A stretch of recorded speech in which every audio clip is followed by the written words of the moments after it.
Kaixo, oraingo honetan irudiak modu erres batean nola inprimatu dezakegun ikusiko dugu. Horretarako etorriko gara aplikazioak, grafikoak eta Getum irudi ikuskatzailean klik egin.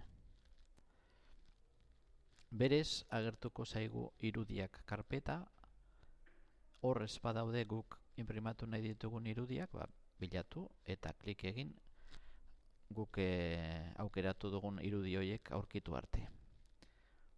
Berez nereak hemen daudenez, nik aukeratuko ditut hemen ditudan hauek. Kasu honetan dira hau,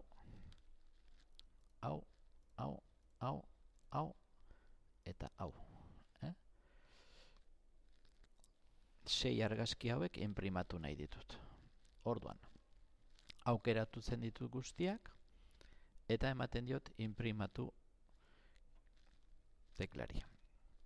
Eta orain hemen, agertzen zaizkigu pestaina batzuk, prestatu orrialdea, irudiak, lana eta aurreratua.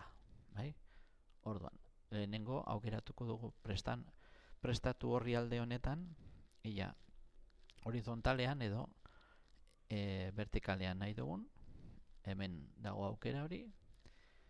Beste aukera honetan irudiak jartzen duen nontan aukeratuko ditugu zenbat lerro eta zenbat zutabe nahi ditugun. Adibidez, 2 zutabekin horrelako argazkiak gertatuko litzaizkiguke, 2 zutabe eta 2 lerrokin horrelakoak, 2 lerro eta zutabe bakarrarekin horrelakoak, norbairak ikusiko du nolakoak nahi dituen. Hemen ikusiko dugu nola geldituko diren argazkiak, eta behin aukeratzen dugunean guk nahi dugun formatoa, hemen izango dugu aukera aldatzeko inprimatzen mota. Berez bi aldekoa da, baina guk jarri dezakegu alde bakarrakoa, normalean argazkiak alde bakarrakoan egingo ditugu eta beste hontan hautatu kolorean, hemen koloretan edo grisen eskalan, norberak nahi duen bezala. Nek kasu hontan koloretan nahi dudanez, eta orduan emango dioguna da inprimaturi. Aukera dugu baita ere inprimatzeko aurrebista ikusteko,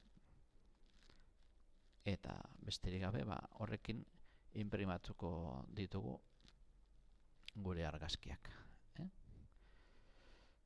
Hola geldituko litzateke, eta gero klik eginez, inprimatuko genuke. Getumpek ematen digun beste aukera bat da argazkiak diapositiba moduan ikusteko. Windowseko visor de imagenesen antzera.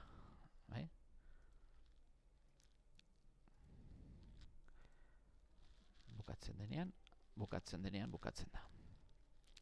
Eta besterik gabe, beste bat arte, gero arte.